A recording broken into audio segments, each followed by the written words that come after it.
Kung tatanungin nyo ako mga bossing, kung ano yung laruan na talagang kinahumalingan ko, yung parang nung bata ako talagang gustong gusto kong magkaroon. Simpleng laruan lang naman yon mga bossing ko.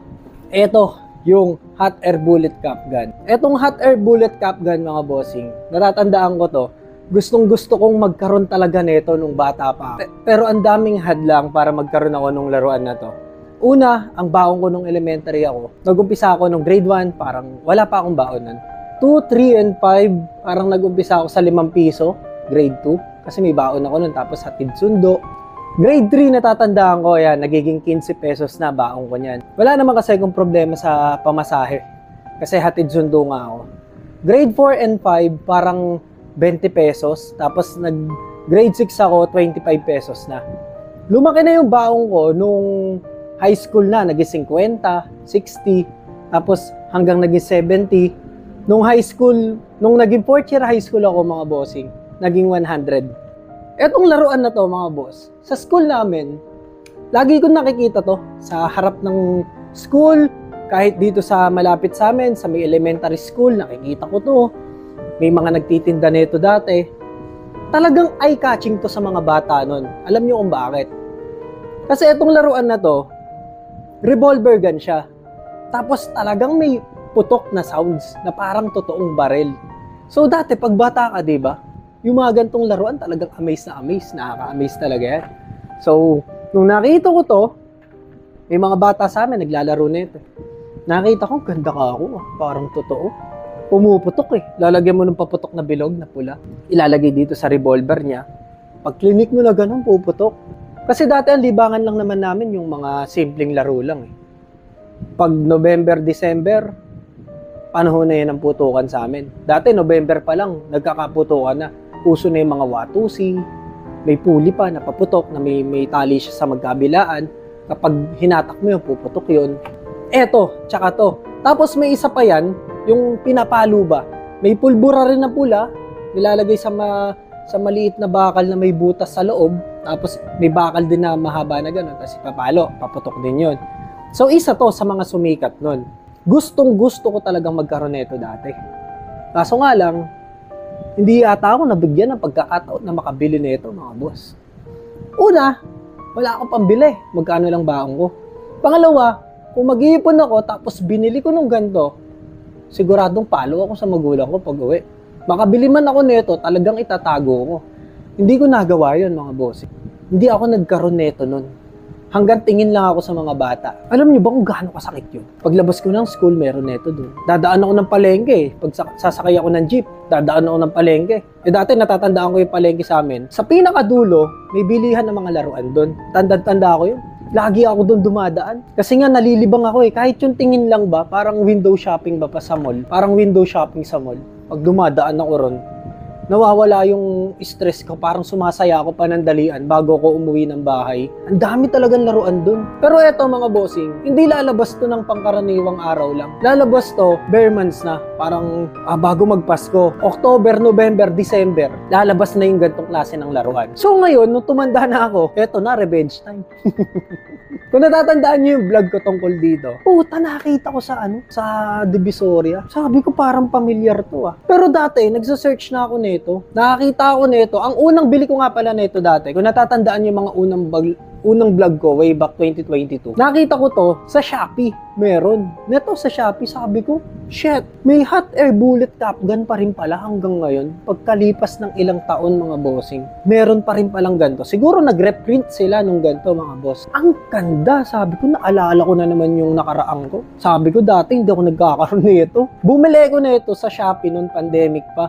Kahit ang mahal pa niya. Mahal talaga set na ito sa Shopee. Parang nasa 500 plus. Nagbenta rin ako nito dati nung mga nakaraang taon. Benta ko lang noon, 250. May kasama ng bala yun. Bawi na ako ron. Nabawi ko na yung puhunan doon. So sa akin kasi, kahit tubuhan mo lang ng konti. So eto nga, nakita ko nga sa Shopee. Order ako agad. Order. Pagdating nung parcel, talagang binubuksan ko pa lang yung bubble wrap, yung pouch, binubuksan ko pa lang yung pouch, kinikilig na ako. Naalala ko bigla yung nakaraan ko, binuksan kong gano'n, no? Binuksan kong ganyan. Sabi ko, wow! Ang galing! Kinalabit ko ng kinalabit na gano'n. Ang ganda. Sabi ko, yan. Ito nga hindi ko natatandaan. Pero alam ko dati, wala to. Yan, yung etong extender barrel na to. Yung extension ng barrel. Wala yan. Alam ko sa pagkakatanda ko, hindi ko na maalala. Kasi hindi nga ako nagkaroon eh. Nakikita ko na sa mga kalaro ko. So etong parang extension ng barrel, wala yan. Ito lang, itong pinaka to. So ayun, alam ko bumili ko nun ng 2 piraso. Tapos gumawa ako ng vlog. Tapos sa vlog ko na yun, pinagpuputok ko doon. Actually mga bossing, ang dami kong gustong i-share sa inyo. Magmula nung pagkabata ko kung ano yung unang laruan ko. Pero eto talaga yung main reason ng vlog natin kung bakit ko pinakita sa inyo tong hot air bullet cap gun. Meron akong latest version nito na metal. Hindi siya hot air, hindi siya yung pinakaganto na nakabox na metal yung loob. Iba na yung gumawa sa kanya. Eto na yung bago ngayon. Eto yung smash gun. Ito yung smash gun mga bossing. Alloy material. Sabi ko, itong upgraded. Dati ko pa nakikita to talaga mga boss sa online. Ang mahal din sa online nito kung sa online ka bibili. Pero reasonable naman kasi. Metal nga. Metal siya mga boss. Meron siyang 2 kulay. Black and silver mga bossing. Unbox natin. So eto siya mga boss. Metal yung body niya. Pero pagdating dito sa grip, plastic. Plastic yung grip, pero halos 70% ng baril, metal. Etong part lang na to, halos 80% ng baril, metal. Yung grip lang ang hindi metal, di ko pa nga alam kung yung loob niya, pasok doon yung bakal, nakapag ganon. Etong pinaka-grip lang yung plastic siguro, hindi ko pa nabubuksan, di tornilyo kasi. So eto mga boss, ang ganda niya metal mga boss. Hindi madaling masira kasi nga metal eh. Eto kasing hot air bullet, madali siyang masira talaga. Hindi siya magtatagal sa'yo. Lalo na kung si Rambo ka, panay ang putok mo. Eh, ang dami ng bala. Pag bumili ka ng bala, ilang piraso yon? Parang tagwa-8 na tagta-3, parang 4 na 3 ata, o 3 parang ganun. So, i-times nyo na lang.